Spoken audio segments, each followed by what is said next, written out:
오늘 말씀은 누가복음 말씀입니다. 누가복음 2장 1절입니다. 2장 1절에서부터 11절까지 말씀 우리가 한번 이 크리스마스 날에 살펴보도록 하겠습니다. 우리 한 절씩 번갈아 가면서 교독하도록 하겠습니다. 2장 1절에서부터 11절까지의 말씀입니다. 그때에 가이사 아구스도가 영을 내려 천하로 다 호적하라 하였으니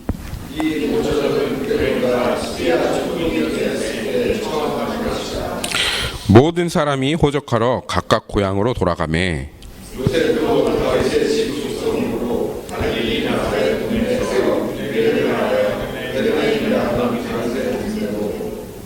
그 약혼한 마리아와 함께 호적하러 올라가니 마리아가 이미 잉태하였더라. 첫 아들을 낳아 강보로 싸서 구유에 누였으니 이는 여관에 있을 곳이 없음이러라.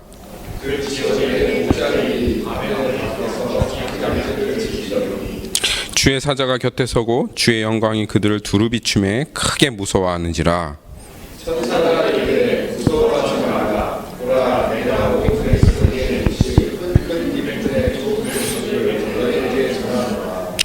오늘 다윗의 동네에 너희를 위하여 구주가 나셨으니 곧 그리스도 주시니라. 아멘. 아멘. 할렐루야. 온 백성에게 미칠 큰 기쁨의 소식을 너에게 전하노라. 오늘 다윗의 동네에 너희를 위하여 구주가 나셨으니 곧 그리스도 구주니라. 아멘. 우리의 기쁨의 근원이 되시는 하나님을 찬양합니다. 아멘. 아멘. 네, 하나님 우리의 기쁨의 근원이 되신 하나님이십니다. 이번 크리스마스 말씀을 준비하면서 어떤 말씀을 전하나 이렇게 마음속에 하나님께서 고민되게 하시더라고요. 그래서 어떤 말씀을 전할까? 크리스마스 하면 수없이 많은 것들이 생각나지 않습니까? 선물도 있고요. 그리고 또 사랑에 관한 말씀도 있을 수 있겠습니다. 예수님께서 우리에게 주신 그 은혜에 관한 말씀이 있는데, 그래서 무슨 말씀을 전할까 이렇게 고민하고 있는데, 하나님께서 메리 크리스마스, 우리가 이렇게 이야기하는 메리 크리스마스라고 하는 단어에 이렇게 주목하게 하셨어요. 그러면서 메리에서 하나님께서 오늘 이 메리라는 단어를 통해서 하나님께서 우리에게 전하기 원하시는 말씀이 있겠다 하는 그런 마음이 들었습니다. 여러분, 메리가 무슨 뜻인 줄 아시나요? 메리 크리스마스 하는데 여러분, 메리 뭐 그렇죠? 그래서 저도 메리 크리스마스 기쁜 성탄이다 해서 한번 메리가 무슨 뜻일까 영어 사전을 한번 찾아봤습니다. 그랬더니 그 메리라고 하는 단어가 이런 뜻이더라고요. Full of festive celebration and enjoyment. 메리라고 하는 단어가 그런 뜻이랍니다. Full of festive celebration and enjoyment. 이게 메리라는 뜻이에요. 그러니까 한국말로 표현하면 기쁨인데 그냥 하하하 하고 하는 그런 어떤 기쁨으로 끝날 그런 기쁨이 아니라 이 메리라고 하는 단어가 full festive of celebration이라고 합니다. 그러니까 이게 너무 큰 기쁨이라서 그냥 혼자서 그냥 하하하 웃고 넘어갈 만한 그런 종류의 기쁨이 아닌 거예요. 그래서 서로 만나서 잔치를 벌이고 그것을 기념하면서 그 기쁨을 만끽하는 것이 그게 메리라는 뜻이다라고 합니다. 메리라고 하는 뜻이에요. 그러니까 메리 크리스마스다라고 하면, 그러니까 이 메리 크리스마스의 참된 정신은 예수님의 탄생을 그냥 우리가 소소하게 기뻐하는 게 아니라 너무너무 셀러브레이션, 페스티브 셀러브레이션을 하는 겁니다. 그렇죠? 그래서 오늘 저녁에 우리 페스티브 셀러브레이션 할 거죠, 여러분. 그렇죠? 네. 그래서 정말 기뻐하고 그것으로 잔치를 벌이면서 그 기쁨의 즐거움을 만끽하는 것, 이것이 크리스마스를 그 의미대로 보내는 것이다 라고 우리가 말할 수 있겠습니다. 이게 크리스마스, 메리 크리스마스의 의미인데요, 우리 옆에 사람은 다시 한번 메리 크리스마스 이런 의미를 가지고 활짝 웃으면서 메리 크리스마스 옆에 분들에게 우리 셀러브레이션 합시다. 페스티브 셀러브레이션, 풀 오브 인조이먼트. 메리 크리스마스 활짝 웃으면서 기쁨이 없어요. 기쁨이. 왜 이렇게 기쁨이 없어요? 오늘 하나님께서 여러분들에게 정말 기쁨을 좀 회복해 주시길 바랍니다. 네, 오늘 정말 기쁜 날이에요. 기쁨을 오늘 회복해야 되는 날입니다. 안타까운 것은 세상에서도 사실 크리스마스 하면 셀러브레이션을 하죠. 그렇죠? 온통 잔치하고 크리스마스 트리를 꾸미고 부자 동네 가면 뭐 화려하기 그지가 없습니다. 그렇죠?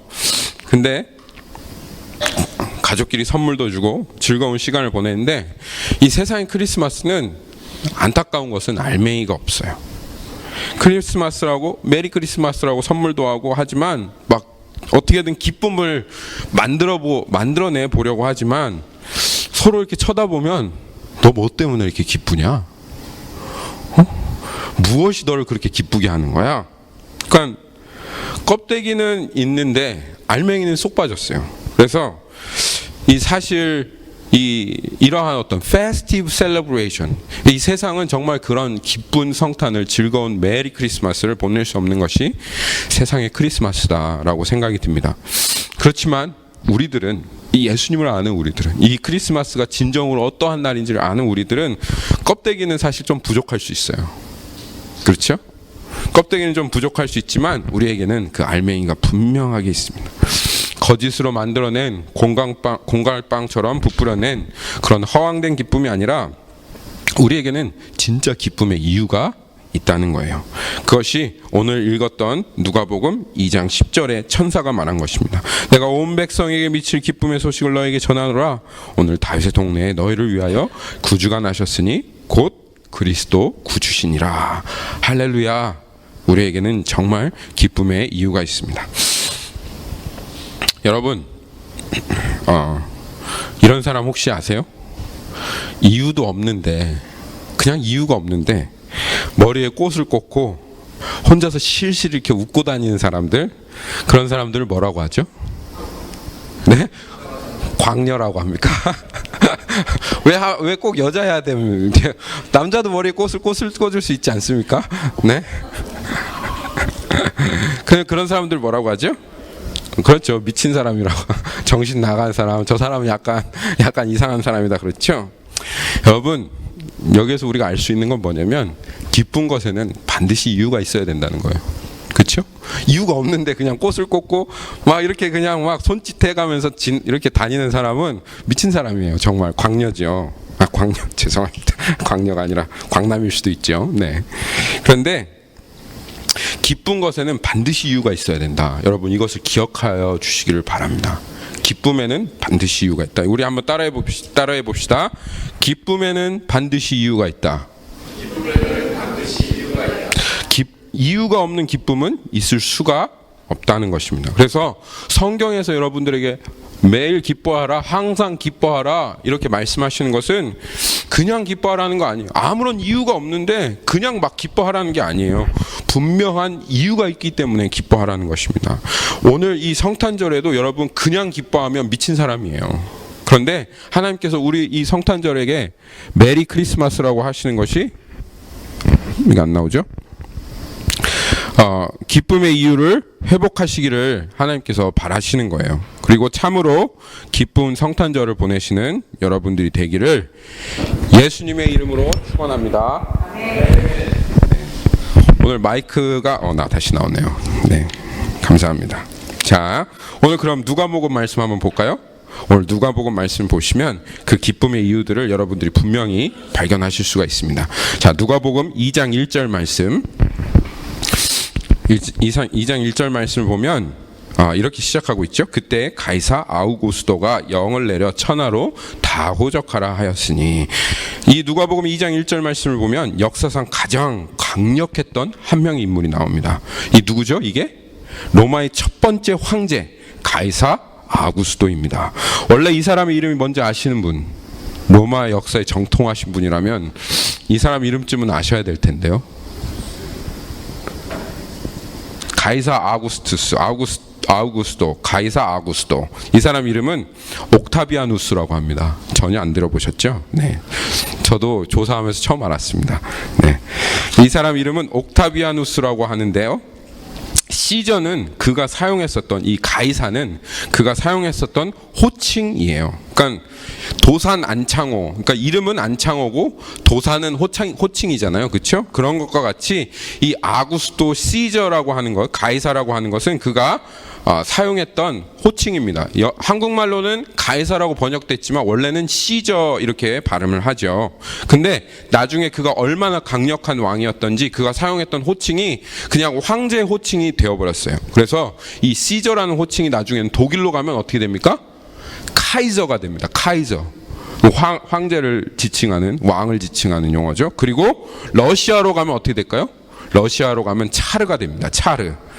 이게 모두 다 황제로 그렇게 사용되었던 칭호예요. 그러면 이 시저는 그런 용어고, 아구스도라고 하는 건 뭐냐? 아구스도라고 하는 건 뭐냐? 이거는 존엄하다, 위대하다라고 하는 그런 수식어입니다. 그러니까 한국말로 그냥 번역하면 정말 위대한 황제, 아구스토 시저 가이사, 이러면 위대한 황제쯤 그렇게 되겠어요. 그러니까 이 가이사 아구스토가 한국말로 그렇게 나왔는데, 역사적으로 위대한 이유는 450년 동안 로마가 황제가 없었어요. 공화 정치였어요. 그런데 이 황제가 없이 원로원이 다스리는 정치 체계를 이 가이사 아구스토가 딱 하고 끝냅니다. 그리고서 이 정치를 다 뒤엎고는, 그래서 뭐가 됩니까? 황제가, 로마의 첫 번째 황제가 됩니다. 그 당시에 로마는 세상 모든 제국을 아주 다 다스리던 대제국이 되었는데요. 그에게 그가 황제가 되었으니 그 사람들이 아구스토에게, 가이사에게 위대하다 해서 존엄하다 해서 아구스도라고 하는 그러한 수식어를 붙여준 거예요. 당연하지요. 그렇죠? 얼마나 위대합니까? 로마의 450년 만에 최초의 황제고 온 세상을 다스리는 임금이 되었는데 굉장한 거죠. 그렇죠? 근데 오늘 말씀을 보니까 어떻게 해요? 이 위대한 아구스도 가이사가 무슨 생각이 들었는지 거기에 보니까 그때에 로마가 다스리고 있었던 온 세상 천하로 명을 내려서 호적을 조사하라고 얘기한 거예요. 무슨 생각이 들었을까요? 왜 갑자기 아구스토가 호적을 조사해라 라고 그렇게 얘기했을까요? 이거를 왜 이렇게 했는지를 알려면 우리가 그때가 어떤 때인지를 한번 살펴봐야 됩니다. 여기 그때가 어떤 때입니까? 이때는, 여기에 나와 있는 그때라고 하는 이때는 영적으로 보았을 때 하나님의 말씀이 성취되어 가고 있었던 때예요. 창세기 3장 15절 말씀을 보면, 여러분 한번 찾아보십시오. 창세기 3장 15절 말씀을 보면 하나님께서 최초로, 아담과 하와가 범죄하고 나서 최초로 하나님께서 이 뱀에게 메시아에 대한 예언을 합니다. 거기 창세기 3장 15절에 보면 예언이 하나 나와 있는데요. 하나님께서 누구에게도 이렇게 컨설팅 하지 않으시고 그냥 일방적으로 부어주신 하나님의 예언입니다. 그게 창세기 3장 15절에 있습니다. 내가 너로 여자와 원수가 되게 하고 내 후손도 여자의 후손과 원수가 되게 하리니. 아담과 하와를 꼬였던 이 누구에게 예언하는 거예요? 아담과 하와에게 예언하시는 겁니까? 아니요. 이 예언을 받는 대상은 뱀입니다.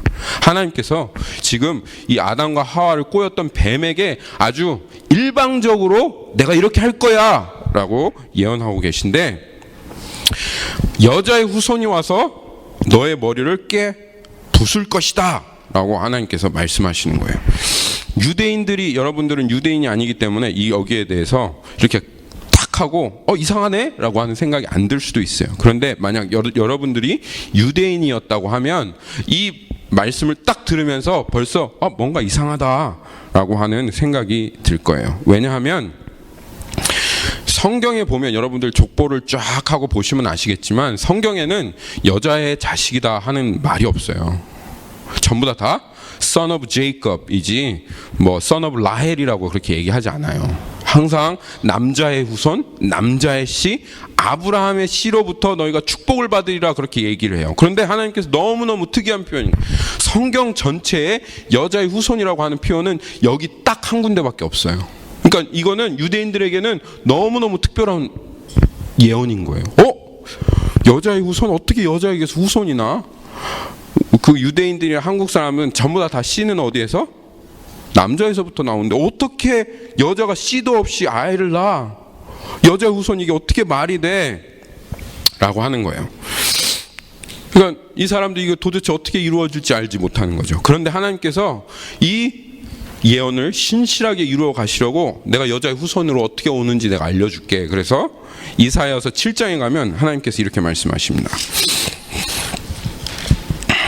이사야서 7장에 가면 하나님께서 여자의 후손으로 온다는 게 무슨 뜻인가? 7장 어디죠? 13절인가요? 7장 14절에 가면 하나님께서 이 아담과 뱀에게 예언하시고 나서서 그리고 몇천 년이겠죠. 몇천 년 후 이사야에게 또다시 예언하십니다. 내가 뱀에게 하였던 그 예언 다른 사람들은 다 잃어버렸을지 모르지만 나는 여전히 그것을 기억하고 있다. 내가 그것을 반드시 이루어내겠다라고 하시면서 하나님께서 이 14절에 이사야 선지자를 통해서 그러므로 주께서 친히 징조를 너에게 주실 것이요 보라 처녀가 잉태하여 남자 없이 처녀가 잉태하여 아들을 낳을 것이요 그 이름을 임마누엘이라 하리라. 할렐루야. 아멘. 이사야 선지자를 통해서 다시 한번 확인시켜 주신 겁니다. 그리고 창세기에서 아담과 하와에부터 말씀하셨던 그 예언이 드디어는 오늘 이 누가복음 1장으로 가면 처녀 마리아에게 이루어집니다. 누가복음 1장에 보니까 요셉과 정혼하였던 처녀 마리아에게 가브리엘 천사가 나옵니다. 누가복음 1장에 가면 그게 나오죠. 1장 26절 여섯째 달에 천사 가브리엘이 하나님 보내심을 받아 갈릴리 나사렛 동네에 가셔서 다윗의 자손 요셉이라 하는 사람과 약혼한 누구? 처녀에게. 그렇죠? 처녀에게 이르니 그 처녀의 이름은 누구라? 마리아다. 너에게 오늘 하나님의 큰 은혜가 임했다. 아직 남자를 알지 못한 처녀 내가 아들을 잉태할 것이다 라고 하는 그 말을 듣고 드디어는 진짜로 마리아가 씨 없이 잉태를 하게 됩니다. 여러분 잉태가 무슨 말인지 아시죠? 잉태가 무슨 말인지 알아요? 강혁 형제? 프레그넌트 그런 말이에요. 네, 프레그넌트. 애를 낳는 게 아니라 잉태, 태에 아들이 임했다 그런 뜻입니다. 그러니까 지금 이 일이 쫙 하고 하나님께서 계획하셨던 그 일이 쫙 하고 지금 이루어지고 있는 그때다 이 말이에요. 그때 누가복음 1장 2장 1절이 말하는 그때는 지금 그때입니다. 그래서 하나님께서 그 몇천 년 전부터 약속하셨던 그 예언의 역사가 계속 이사야 선지자를 통해서 가브리엘 천사를 통해서 마리아를 통해서 지금 정말 처녀가 임신했던 그때가 지금 바로 이때예요. 이때에. 근데 여기에 보면 한 가지 문제가 있어요. 하나님께서 우리가 이 메시아를 온전히 알아볼 수 있도록 이분이 메시아다라고 하는 것을 우리가 알 수 있도록 하나님께서 이 메시아에 대한 예언을 많이 해놓으셨는데 그 중에 하나가 무엇이냐면 미가서 5장 2절에 보면 그 예언이 있습니다. 또 다른 메시아에 대한 예언인데 이 예언이 뭐냐면 베들레헴 에브라다야 너는 유다 족속 중에 가장 작을지라도 이스라엘을 다스리는 자가 내게로 나올 것이라. 그의 근본은 상고에 영원에 있느냐. 미가서 5장 2절이 어떻게 예언하고 있어요? 메시아가 어디에서 올 거예요? 메시아가 베들레헴에서 올 거라 이 말이에요. 근데 지금 잉태한 마리아하고 그 정혼한 남편 요셉은 어디에 있습니까 지금? 이때 지금 어디에 있어요? 어디 있어요? 다들 꿀 드셨어요? 꿀 먹은 벙어리가 되셨어. 지금 어디에 있어요? 그렇지 나사렛 갈릴리 나사렛에 있죠. 갈릴리 나사렛. 베들레헴에 안 있죠. 그렇죠? 지금 마리아와 요셉은 어디? 나사렛에 있는 거예요. 그럼 어떻게? 이제 애가 막 나오려고 해요. 진통이 막 시작되는 거야. 그러면 지금 하나님께서 분명히 미가서 5장 2절에 베들레헴에서 날 거라고 했는데 나사렛에 있으면 그러면 어떻게 돼요? 메시아의 약속이 안 이루어지는 거잖아요. 그렇죠? 갈릴리 나사렛하고는 베들레헴하고는 얼마나 떨어져 있냐면 한 150마일 정도 떨어져 있습니다. 여기에서 한 킬린 정도 되겠죠? 여기서 한 킬린 정도 돼 있는 거예요. 만약 베들레헴하고 나사렛하고 한 10마일 정도 떨어져 있다. 그래서 달라스하고 캐롤튼하고 사이다. 그러면 캐롤튼에 살아도 어디 살아? 그럼 나 달라스에 살아. 이렇게 할 수 있잖아요. 그렇죠? 근데 150마일이나 떨어져 있는데 나사렛에서 태어났는데 하나님의 말씀이 성취됐어. 왜 나사렛하고 베들레헴하고 가깝잖아. 이렇게 말할 수는 없는 거죠. 그렇죠? 나사렛에서 태어난 것은 나사렛에서 태어난 거고 베들레헴에서 태어난 것은 베들레헴에서 태어났다 이 말이에요. 그렇죠? 그러니까 아무리 봐줘도 나사렛에서 태어난 거를 베들레헴에서 태어난 거라고 할 수가 없어요. 근데 또 한 가지, 이 미가서 말씀 여러분 아셨어요? 미가서 5장 2절. 미가서 여러분 한 번이라도 읽어보시긴 하셨어요? 네? 미가서 가보신 적이 있으세요? 있으세요. 네, 있으십니다. 근데 이 미가서 5장 2절 말씀이 그렇게 유명한 구절도 아닌 거예요. 성경을 열심히 공부했던 당시 유대인 지도자들도 사실 이 말씀에 대해서 어떤 사람은 알고 어떤 사람은 모르는데, 이 마리아 소녀잖아요. 처녀 마리아. 나사렛이라고 하는 동네는 어떤 동네냐면 지긋지긋하게 아주 가난한 동네예요. 교육시설 이런 것도 없는 그런 동네가 바로 나사렛입니다. 찢어지게 가난한, 거기에서 뭐 과외를 받을 수가 있었겠어요? 뭐 성경책을 읽을 수가 있었겠어요? 마리아가 거의 까막눈일 가능성이, 글을 못 읽는 사람일 가능성이 참 높은데, 아니 이 말씀을 어떻게 알겠어요? 메시아가 잉태됐네? 그래, 여기 나사렛에서 나면 안 돼. 베들레헴으로 가야지 하고 그 말씀을 이루기 위해서 자기가 베들레헴으로 갔으면 좋은데 말씀을 모르니까 어떻게 베들레헴으로 갈 수가 있겠어요? 그냥 자기가 태어나서 자란 이 나사렛에서 그냥 계속 있는 거예요. 하나님께서 하늘에서 내려보시며 아이고 이거 베들레헴에서 나야 되는데, 그러니까 하나님도 고칠 수도 없고, 그래서 하나님 어떻게 하셨어요? 아주 그냥 통 크게 하신 거죠. 하나님께서 어떻게? 그 당시 존엄한 왕 가이사 아구스도라고 하는 그 왕의 마음 가운데, 야 천하로 다 호적하라고 해라. 그래서 전부 다 자기가 난 지역으로 다 돌아가라고 해. 하나님 그렇게 하신 거예요. 그래서 오늘 누가복음 2장 말씀 보니까 결국은 어디로 가게 됐어요? 하나님께서 예언하신 대로 어디로? 나사렛에서 10일 동안을 걸어서 베들레헴으로 가게 하신 겁니다. 하나님께서 이렇게 옮겨가시는 거예요. 엄청나시죠? 하나님 정말 대단하신 하나님이십니다. 여러분, 당시 이 세상을 한번 생각해 보십시오. 황제가 명령하면 뉴스에 다음날 탁 나와가지고, 야 황제가, 여러분 9시 뉴스입니다. 황제가 지금 호적을 하라고 명령을 하셨습니다. 내일부터 당장 호적을 시작하오니 빨리 이동해 주시기를 바랍니다 라고 하는 그런 뉴스가 있었던 시대예요? 아니잖아요. 파바박 하고 전달이 되는 시대가 아니지 않습니까? 다음 주에 시행해 라고 하면 그 다음 주에 시행할 수 있는 그런 시절이 아니에요. 황제가 명령을 하면 그 명령을 들고 막 말을 타고 막 각 도로 막 달려가는 거예요. 그럼 각도에 달려가면 오늘 보니까 누구한테 그 말이 전달이 돼요? 이 호적은 구레뇨가 수리의 총독, 그러니까 그 지방 관리들한테 그 명령이 전달이 되고, 그리고 그럼 지방 관리들은 그 명령을 어떻게 시행하겠어요? 그럼 거기 주변에 있던 사람들에게 다 설득을 할 거 아니에요. 그러면 그 가운데 우리 승주 형제처럼 말 잘 듣는 사람들만 있냐 이거예요. 그렇게 하자. 그러면 목사님 그렇게 하시죠. 이렇게 하는 사람만 있냐 이거예요. 그 구레뇨 총독이 아무리 명령을 해도 참 짜증나게 이걸 왜 또 해? 우리 베들레헴까지 150마일인데 거기까지 언제 걸어가? 하는 그 사람들 막 어르고 달래고 막 시행하고 하는 시간이 얼마나 걸렸겠어요. 그러니까 총독이 딱 하고 명령을 하면 가이사 아구스도가 하고 딱 하고 명을 내리면 그것이 이루어질 때까지 시간이 적어도 한 몇 개월은 걸리는 거예요. 어떻게 보면 1년 이상 걸렸을 수도 있어요. 근데 이런 스케일의 명령인데 6절을 딱 보니까 어떻게 됐어요?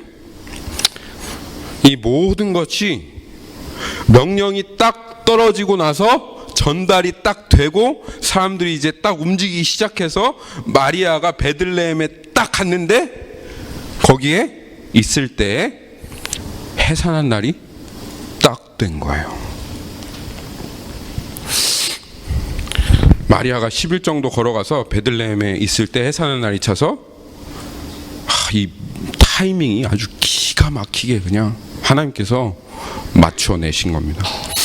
저는 이 말씀 묵상하면서 하나님께서 요셉에게 베들레헴으로 가라 하고 꿈에 나타나셨었잖아요. 요셉이 마리아가 정혼했는데 정혼한 기간에는 동침할 수가 없습니다.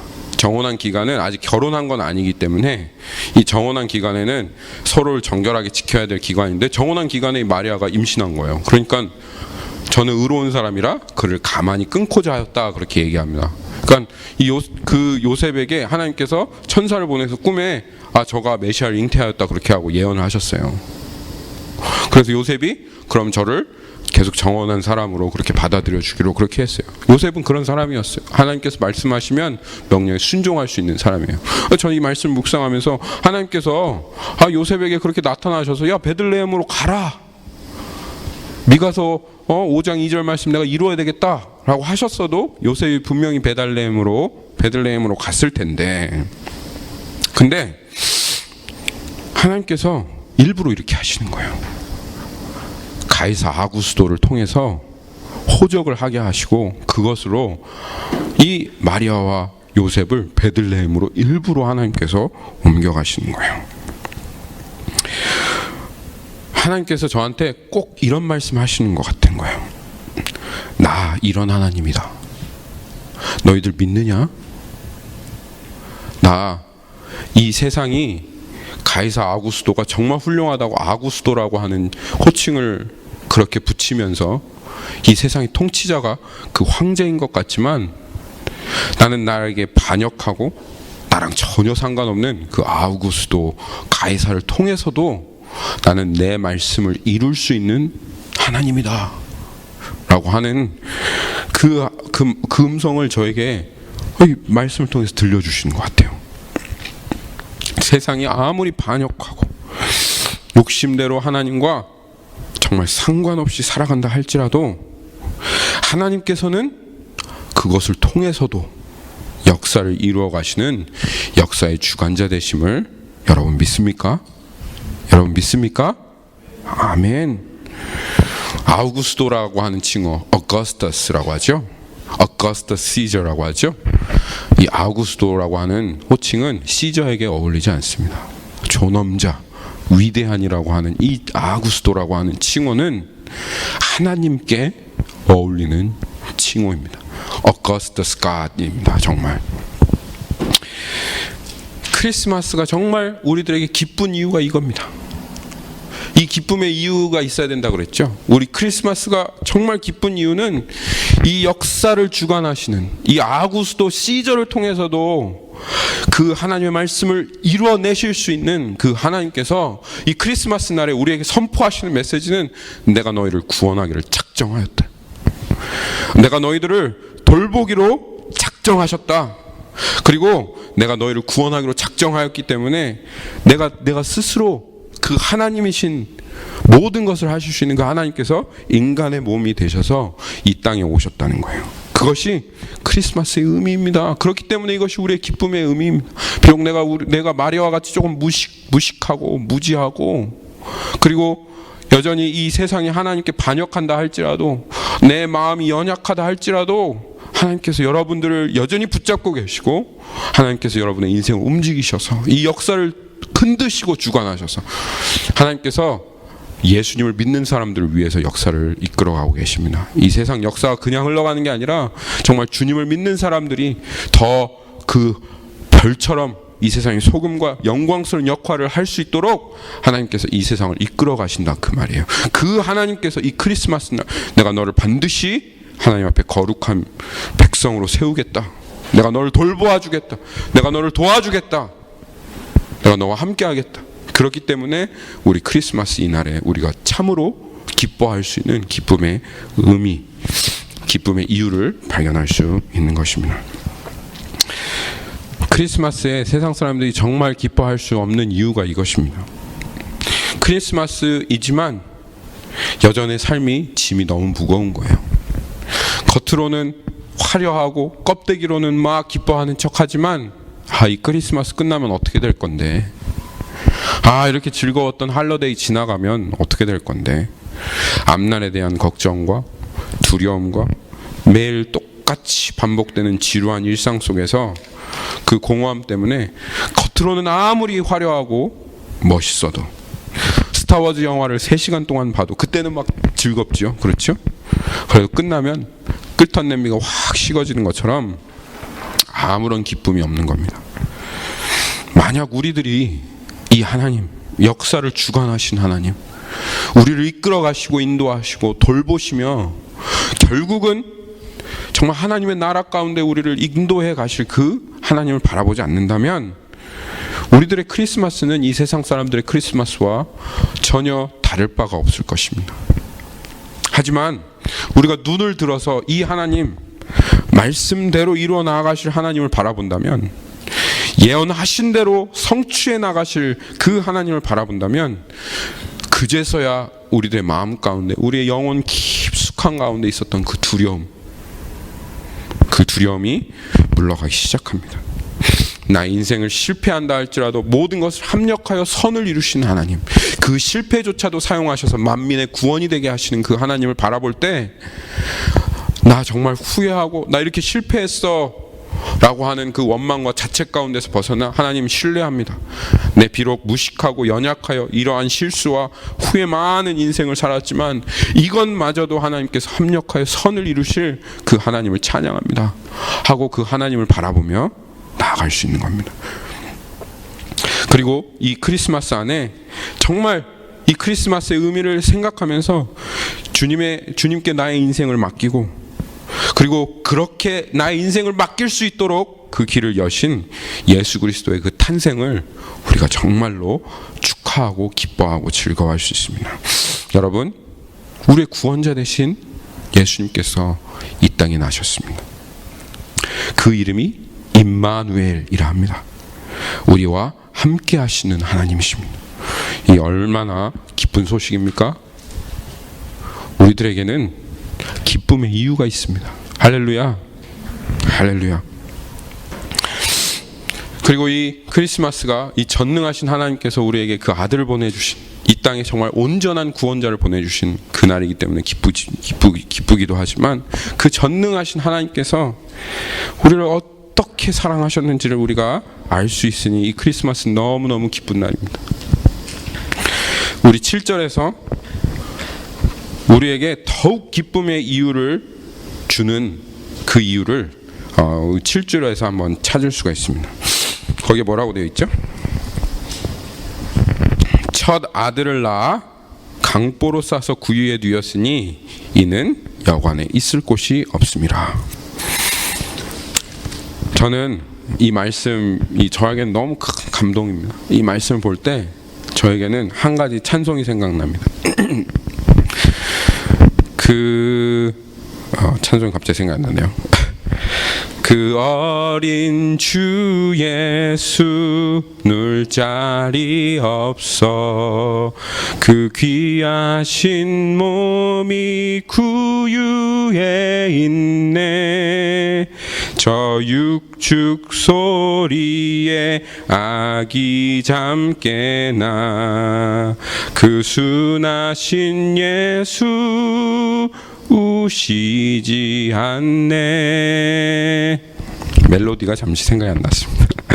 근데 저는 이 찬양이 저의 마음속에 찬송이 막 콱 하고 바뀌었을 때가 있어요. 이게 너무 감사하고 너무 기쁘기도 하고 또 너무 은혜가 되어서,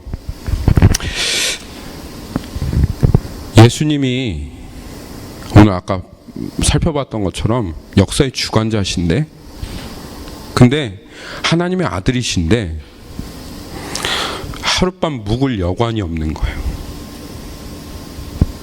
트럼프 대통령이 한국에 가면 사열대가 서고 도로가 봉쇄되고 트럼프 대통령 묵을 그 방이 몇 달 전부터 예비되어 있는데 하늘에 아구스도 하나님께서 이 땅 가운데 오셨고 시간과 역사를 주관하시는 영광스러운 하나님께서 오셨는데 근데 여관이 가득 찼어요. 호적하는 사람들이 너무 많아서 이 베들레헴의 여관에 여관이 누울 사람 하룻밤 묵을 여관이 없는 거예요.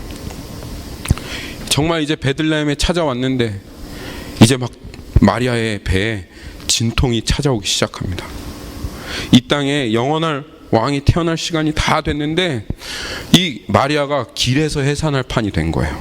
그래서 이 요셉이 막 찾다가 여관을 구하다가 결국 여관이 없어서 어쩔 수 없어서 어디로 들어갔어요?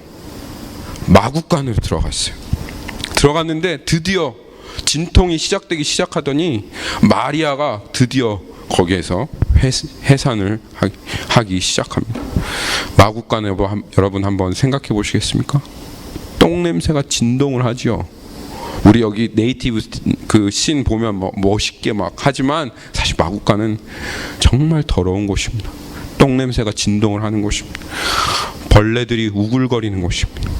위생적으로 너무 더럽고 병균들도 많을 텐데 여관이 없어서 역사의 주관자가 되시는 진정한 왕이 마구간에서 탄생하신 겁니다.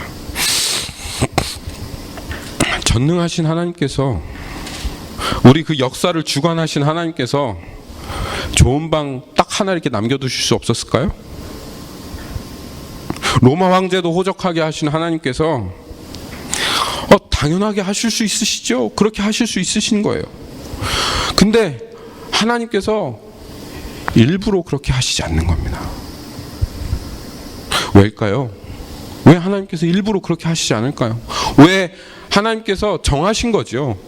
여관에 모든 자리를 가득 차게 하시고 여관이 없게 하시고 하나님께서 마구간을 예수님이 탄생할 그 장소로 하나님께서 정하신 겁니다. 첫째 아들, 하나님에게 독생자 하나밖에 없는 아들인데 저희 이제 아이가 임신해서 이제 태어날 때가 됐습니다. 여러분 어떻게 아이들 태어날 때 어떻게 하셨습니까? 똥을 이렇게 방에다 널어 놓으셨습니까? 침대가 없어서 땅바닥에 이렇게 누이셨습니까? 더러운 그 벌레들이 우글우글한 방을 준비하셨습니까? 부모의 마음은 그런 건 아니지 않습니까? 가장 깨끗하고 안락한 방을 준비하고 그리고 멋진 침대를 준비하고 안 되면 빛이라도 내서 그렇게 준비하는 것이 부모의 마음 그게 아닙니까? 그런데 하물며 하늘에 계신 하나님께서 우리에게 좋은 것을 주실 줄 아는 하나님께서 왜 이 똥이 가득하고 냄새가 가득하며 벌레가 가득하고 더러운 오물이 가득한 썩어가는 이 마구간에 왜 예수 그리스도를 태어나도록 하나님께서 그렇게 정하신 것입니까? 왜 하나님 그렇게 하셨습니까?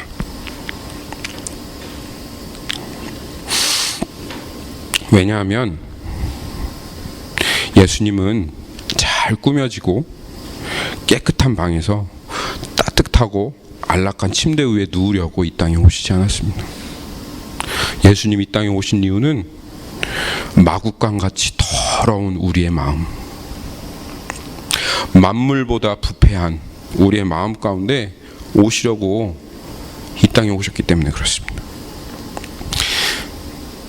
짐승의 여물이 담겨 있고 여전히 부패한 것들이 끼어 있는 이 여물통, 그런데 그 여물통과 딱 닮은 나와 같은 나의 마음과 똑같은 그 여물통과 같은 그 마음에 나와 함께 하시려고 임마누엘 하시려고 예수님 오셨기 때문에 그렇습니다. 이것이 여러분 크리스마스가 정말 기쁜 이유입니다. 예수님이 마구간에 태어나시고 여물통에 누이셨다면 그러면 우리 마음이 얼마나 더러워도 우리 마음 가운데 썩은 냄새가 진동을 한다 해도 예수님 기꺼이 우리들의 마음 가운데 오실 것입니다. 그리고 하나님은 그 아들 예수를 기꺼이 그 마음 가운데 보내주실 것입니다. 내 마음이 너무 부패해서 예수님이 외면하면 어떡하지? 내 마음 가운데 계시지 않으면 어떡하지? 하고 두려워하는 분이 계십니까, 여러분? 그러면 오늘 이 말씀 한번 묵상해 보십시오. 가장 더러운 곳에, 이 마구간에 태어나신 예수 그리스도, 이 말 구유에 누우신 예수 그리스도를 여러분 한번 깊이 묵상해 보십시오. 그리고 여러분의 마음을 예수님께 활짝 여십시오. 만물보다 부패한 이 마음에도 주님 오셔서 함께 하신다고 약속하셨고 우리의 마음을 여전히 고쳐가십니다.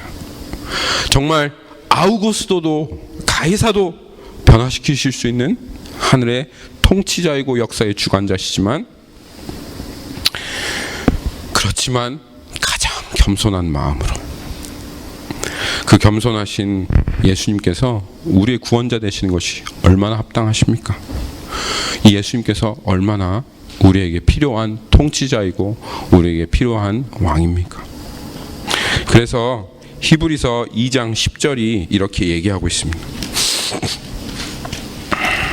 히브리서 오늘 묵상 말씀인데요. 히브리서 2장 10절 말씀.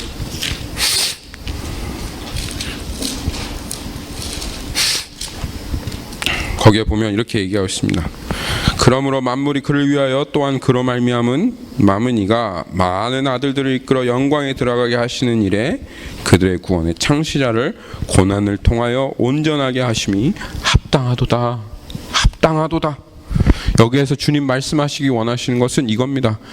영어로 for it was fitting. 예수님께서 얼마나 우리를 구원하시기에 합당하신가. 예수님이 마구간에 태어나셔서 정말 그 모든 고통과 아픔과 눈물을 겪으시며 우리의 정말 삶을 아시는 예수님이 우리의 주관자가 되시고 통치자가 되시고 우리를 구원하시기 얼마나 합당한가 하고 하나님께서 말씀하시는 것입니다. 트럼프 대통령은 강은 형제를 몰라요. 강은 형제와 같은 삶을 살아본 적이 없어요. 우리와 같은 삶을 살아본 적이 없어요. 트럼프 대통령은 늘 항상 먹을 것이 풍족했고 주변에 부르면 오는 사람도 있었어요. 그러니까 부자들 감사나 해주고 서민들의 고통과 아픔을 모르는 겁니다. 그런데 예수님은 압니다. 그냥 머리로 아는 것이 아니라 정말 이 땅에 오셔서 정말 우리들이 겪고 있는 눈물이 무엇인지, 우리들이 겪고 있는 아픔이 무엇인지, 예수님은 여기 마구간에서 태어나신 분 있어요? 없어요? 아셨으면, 있었으면 예수님 얼마나 큰 위로가 됐겠어요. 늘 항상 나는 마구간에서 태어났어, 난 똥 사이에서 태어났어, 이렇게 생각하고 나는 왜 이렇게밖에 태어날 수가 없었어, 이렇게 생각했지만, 근데 예수님이 마구간에서 태어나셨기 때문에 그 마구간에서 태어난 그 사람이 예수님을 알면 예수님도 나처럼 마구간에 태어나셨구나, 얼마나 큰 위로가 되었겠습니까? 그렇죠? 예수님이 다 몸으로 겪으셨습니다. 그래서 17절에 이렇게 말씀하십니다. 그러므로 그가 범사에 형제들과 같이 되심이 마땅하도다. 이는 하나님의 일에 자비하고 신실한 대제사장이 되어 백성의 죄를 속량하려 하심이라. 그가 시험을 받아 고난을 당하셨은즉 시험 받은 자들을 능히 도우실 수 있느니라. 17절에 보니까 또 그렇게 얘기하고 있어요. 마땅하도다. 이게 하나님께서 말씀하신 겁니다. 예수님은 정말 찢어지게 가난한 요셉의 가정에서 태어났습니다. 예수님 늘 항상 배고프셨습니다. 예수님 어릴 적 아버지 돌아가셨습니다. 그래서 그 아버지가 돌아가신 아픔을 예수님은 압니다. 홀어머니 곁에서 자라났습니다. 자신을 싫어하고 미워하고 시기하는 그런 형제들과 자라났습니다. 예수님이 살던 나사렛은 못 입고 못 먹고 교육받지 못한 사람들이 가득했습니다. 나사렛에서는 선한 것이 하나도 나지 않았습니다. 전쟁과 죽음이 가득하던 때 예수님은 그 땅에서 태어나셨습니다. 예수님은 조금의 고난과 아픔을 맡겨가시지 않았습니다. 자신의 육체로 그 아픔과 고난을 다 그대로 견디시며 우리들이 아파하고 고난하고 고통받고 슬퍼하고 눈물 흘리는 그 모든 일들을 전부 다 겪어가셨습니다. 예수님께서 우리와 똑같은 것을 겪으셨으니 예수님께서 우리의 마음을 이해하지 못하실 것이 없습니다. 그리고 예수님께서 이런 우리들이 어떠한 삶을 사시는지 아시고 어디에 오셨다고요? 어디에? 마구간이 어디에 있었습니까? 베들레헴에 있었죠. 베들레헴이라고 하는 도시의 이름은 뭡니까?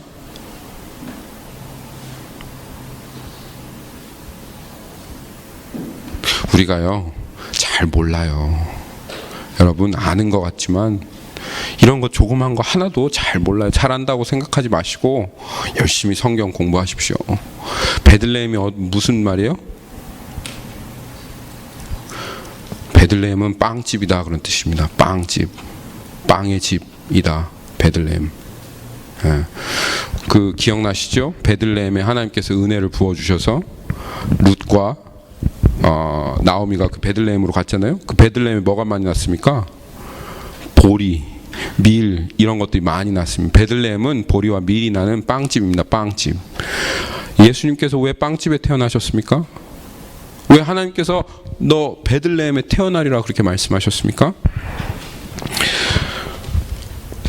여전히 갈급하고 여전히 부족하고 여전히 아프고 여전히 상처받은 우리들, 예수님 빵집엔 뭐가 있죠? 빵집에는 빵이 있죠. 여러분들 빵집에는 빵이 있습니다. 간단한 질문인데 빵집에는 빵이 있습니다. 예수님 이 참 빵집에 참 빵이 되어 오신 예수님이십니다. 갈급한 우리들에게 자신의 살을 뜯어서 내가 이 땅에 내려온 참 떡이니 내 이 몸을 먹고 마시는 자는 살리라. 그래서 우리들에게 자신의 몸을 찢어서 나눠주시기 위해서 예수님께서 이 빵집이라고 하는 베들레헴에 정말 떡으로 산빵으로 오신 예수님이십니다. 여러분, 크리스마스는 이런 날입니다. 우리에게 기쁨의 이유가 되시는 이 예수 그리스도로 말미암아 정말 festive celebration 하는 그날, 여러분 이 크리스마스 날에 기쁨의 이유를 회복하시고 그것으로 참되게 기뻐하시는 여러분들이 되시기를 예수님의 이름으로 축원합니다. 메리 크리스마스. 네, 같이 기도하도록 하겠습니다.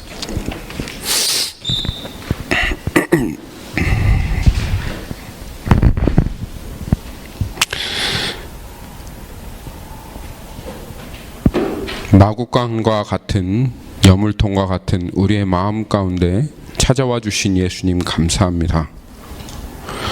온 세상의 주관자요 역사의 창조자신 주님께서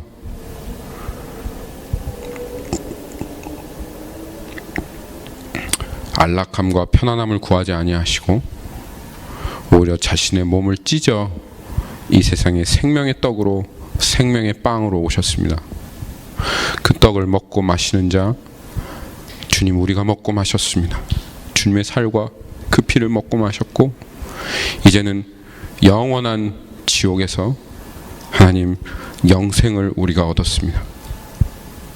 주님으로 말미암아 조금 이 삶의 어려움과 두려움으로 우리의 삶에 조금은 고통이 있지만 영원히 잃어버릴 수 없는 하나님 이 큰 기쁨을 우리가 얻었습니다. 하나님 나의 인생 주님 앞에 온전히 맡깁니다. 우리의 인생 주님 손에 맡겨드립니다. 하나님께서 이렇게 말씀 이루신 하나님이시니 영생토록 우리를 하나님과 함께 하겠다 하시는 그 약속 또한 이루실 줄 믿습니다. 주님, 그 주님을 신뢰하고 이 크리스마스에 우리의 마음속에 있는 고통과 두려움과 모든 것들을 다 몰아내고 오직 주님만 바라보며 기쁜 성탄 주님 즐거워하겠습니다. 오늘 이 말씀 우리에게 허락하셔서 우리를 먹이시고 또 살찌우신 주님을 찬양합니다. 감사드리며 살아계신 예수님의 이름으로 기도하였습니다. 아멘.